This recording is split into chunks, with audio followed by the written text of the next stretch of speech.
It was May 1831. The saints from Colesville, New York, faithful families who had already faced opposition, persecution, and multiple relocations, finally made it to Ohio. They had given up nearly everything to follow the prophet Joseph Smith's counsel to gather in the new gathering place. When they arrived, they were tired, hopeful, and ready to build Zion.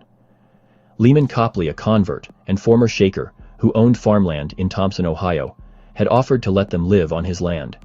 It was an answer to prayer. But it came with conditions. Lyman still held on to some of his Shaker beliefs, and while he had joined the church, he was uneasy about fully living the law of consecration. This is where Doctrine and Covenants 51 begins.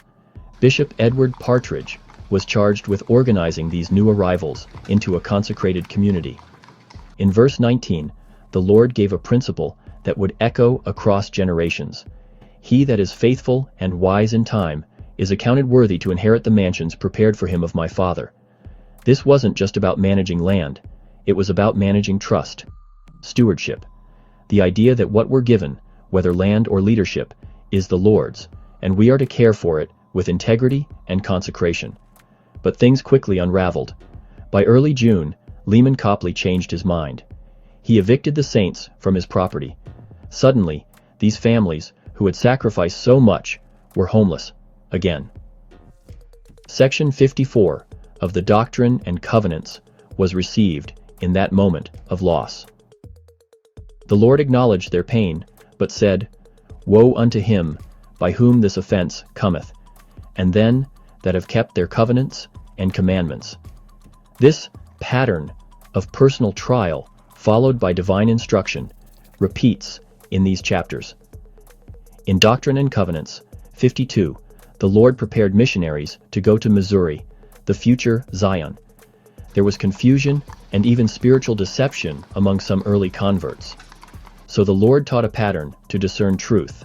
He that is overcome and bringeth not forth fruits, even according to this pattern, is not of me. Meekness, contrition, edification, obedience. These were the signs of a true servant. Then we meet William W. Phelps, a newspaper editor from New York.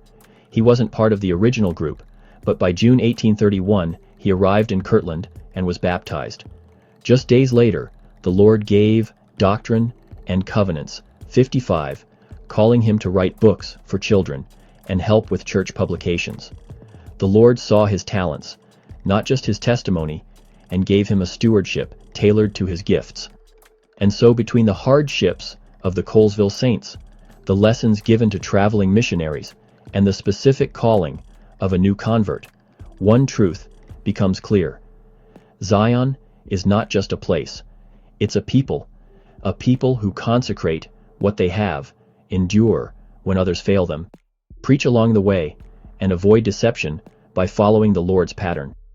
And above all, it is built by individuals who become what the Lord calls us to be: a faithful, a just, and a wise steward.